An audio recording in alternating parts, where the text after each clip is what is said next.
एक नाती अपनी नानी के घर गया। छोटी सी कथा है, बड़ी प्यारी है, बहुत वर्षों के बाद सुना रहा। नानी और नाती का रिश्ता बड़ा मधुर रिश्ता होता है। नानी जब अपने नाती को देखती है तो बड़ी खुश हो जाती है, और नाती भी अपनी नानी के यहाँ रहना पसंद करता है, क्योंकि नाती कितनी ही गलती करे, शैतानी करे, धमाल मचाए, पर नानी कुछ कहती नहीं है। नानी गले लगा लेती है, अरे मेरा नाती है। लाड़ प्यार देने में नानी का पहला नंबर होता है। नानी और नाना इसलिए हर नाती को बहुत अच्छे लगते हैं। तो नाती अपनी नानी के घर गया, और कब गया घर? खिचड़ी का पर्व था, मकर संक्रांति का पर्व था, 14 जनवरी का पर्व। 14 जनवरी को खिचड़ी का पर्व पूरे देश में मनाया जाता है। क्यों मनाया जाता है? 14 जनवरी से खिचड़ी खाना शुरू कर दीजिए, और उसके बाद ये खिचड़ी आप 14 जुलाई तक खाते रहिए, और 14 जुलाई से फिर बंद कर दीजिए, फिर 14 जनवरी को फिर शुरू करिए। बहुत ठंडी में खिचड़ी उचड़ी मत खाओ, गर्मियों में खिचड़ी खाना है। और खिचड़ी बहुत अच्छी चीज़ है, सस्ती और अच्छी, कम समय में बन जाती है और कम पैसों में बन जाती है, और बनाने में ज़्यादा बुद्धि की ज़रूरत नहीं है।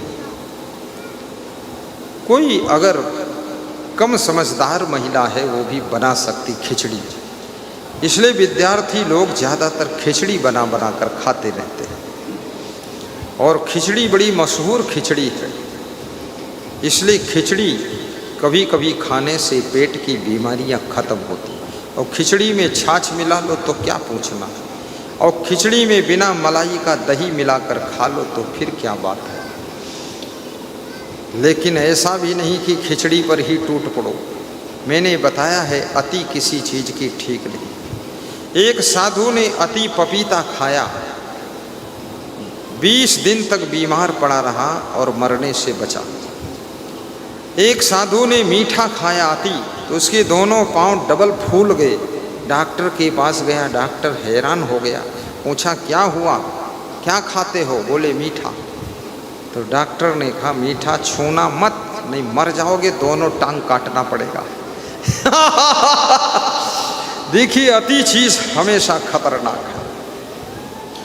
अति सोने से भी आपका समय बर्बाद होगा, आपके शरीर का स्वास्थ्य भी सब कमज़ोर हो जाएगा। अति जागने से भी बहुत बीमारियां आएंगी। इसलिए बीच में जीवन जियो। महात्मा बुद्ध ने कहा है मध्यम मार्ग ही ज्ञान का मार्ग है। महात्मा बुद्ध ने 12 वर्ष तक भोजन का त्याग कर दिया था। एक दिन सीढ़ियाँ उतर रहे थे तो गिर पड़े और बोले कि आज मैं मर जाऊंगा, अब शरीर में शक्ति नहीं। तो महात्मा बुद्ध ने कहा था भोजन को त्याग करना भी उचित नहीं है, कम खाना चाहिए। मध्यम मार्ग ही साधना का मार्ग है, मध्यम रास्ता ही मोक्ष का रास्ता है। इसलिए कम खाइए, कम खाइए, रोज खाइए, थोड़ा खाइए और हंस करके जीवन जियो। ये मध्यम मार्ग ही तुम्हारी मुक्ति का मार्ग बनेगा।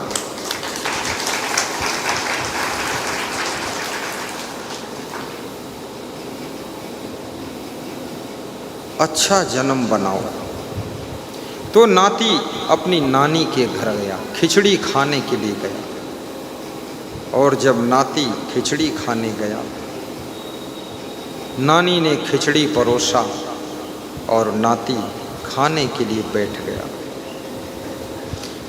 नानी खिचड़ी परोस करके कुआं में पानी भरने चली गई। पुरानी कथा है, जिस जमाने में कुआं हुआ करते थे। कुआं में पानी भरने गई, 10 मिनट तक नानी लौटी ही नहीं, कुआं पर खड़ी रही, बातें करती रही। इधर वो नाती खिचड़ी की थाल के सामने बैठा है, नानी का इंतजार कर रहा है कि नानी आएगी, पानी लाएगी, फिर घी का डिब्बा लाएगी, खिचड़ी में घी डालेगी तो मैं घी खिचड़ी खाऊंगा। लेकिन नानी बहुत कंजूस थी। नानी करीब करीब कंजूस होती है, प्रेम तो बहुत करती है पर नाती को देती कुछ नहीं, खाली गाल चाट लेती है, चूम लेती है। हाय मेरा नाती, अपना लार थूक उसके गाल में लगा देती है कि जा बेटा नाती मेरा। देती कुछ नहीं है नानी। लेकिन अब उसी नानी का तो नाती है वो भी बड़ा चालाक है। वो बैठा है इंतजार में कि जब आएगी तब खाऊंगा। बड़ी देर तक जब नानी नहीं आई तो नाती ने सोचा नानी गई है पानी भरने, घी थोड़े गया है पानी भरने, घी तो कहीं घर ही में होगा। तो नाती बड़ा चतुर था, जैसे चतुर नानी वैसे चतुर नाती। उसने घी ढूंढना शुरू कर दिया तो देखा रस्सी में घी का घड़ा टंगा हुआ है। उसको उतारा और जनवरी के महीने की अति ठंडी के कारण घी जमा हुआ था। उसमें लगभग घी आधा किलो 400 ग्राम होगा। तो नाती ने घी को चूल्हे के ऊपर रख दिया। चूल्हे में थोड़ी थोड़ी आग थी कि घी गर्म हो जाए। तब तक नानी आ गई। नाती डर गया, तुरंत उस घी के घड़े को उठाकर उसी रस्सी के ऊपर झट से टांग दिया और फट से थाली के पास बैठ गया।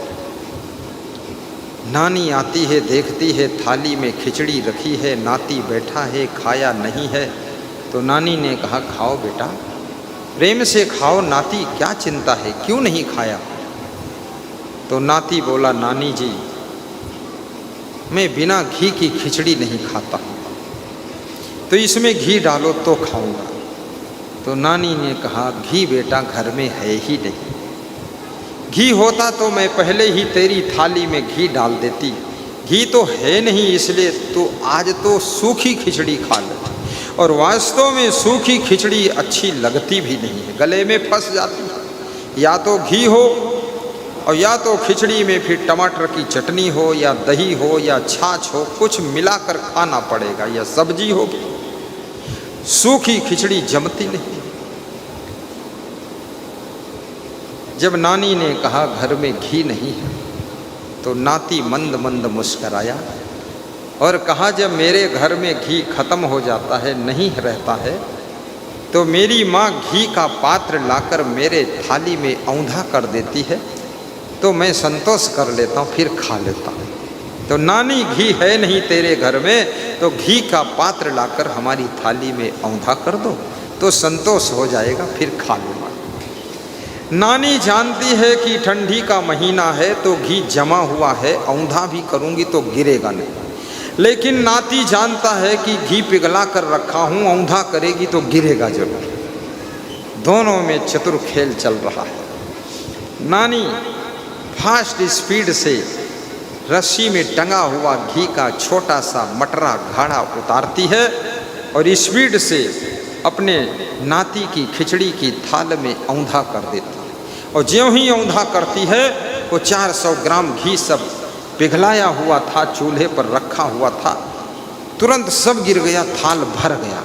तो नानी कहा ले ले, तेरे भाग्य में कहीं तली में पड़ा था तो वो गिर गया, लो खा लो बेटा। नानी ने सोचा मेरी चालाकी नाती को पता न चले, लेकिन नाती पहले ही चालाकी नानी की जान चुका है। किसी के साथ तुम चालाकी करते हो तो वो व्यक्ति यदि जरा भी बुद्धि रखता है तो जान जाता है। चतुराई चूल्हे पड़ी ना पूर्व पर्यो आचार, और सदगुरु के परिचय बिना चारों वर्ण भ्यो। नाती प्रेम से खाने लगा क्योंकि घी पड़ गया। तो नानी बोली नाती तुझे पता नहीं है, मेरे घर में जब नाती आता है तो नाती अकेले नहीं खाता है, उसकी थाली में साथ में नानी भी खाती है। नानी ने सोचा इतना घी अकेले खाएगा, मैं भी खा लूँ तो थोड़ा घी बांट लूँगी, अच्छा रहेगा, नहीं तो हमारा नुकसान होगा। नानी भी खाने बैठ गई। तो नानी बड़ी होशियार थी, नानी बातें कर रही थी, चर्चा कर रही थी और मन को बहला रही थी, नाती को इधर उधर कर रही थी। और नानी जल्दी जल्दी घी की तरफ से उठा उठा कर खा रही थी।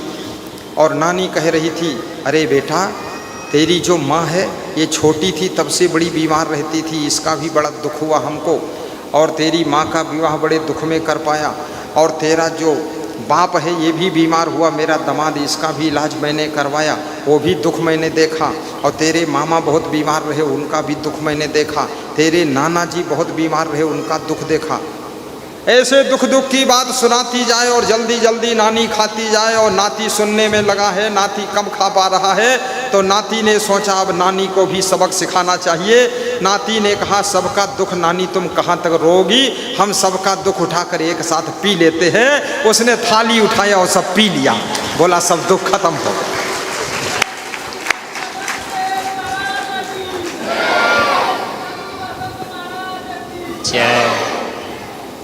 ऐसे ही जीवन में सब दुख उठाकर पी जाइए।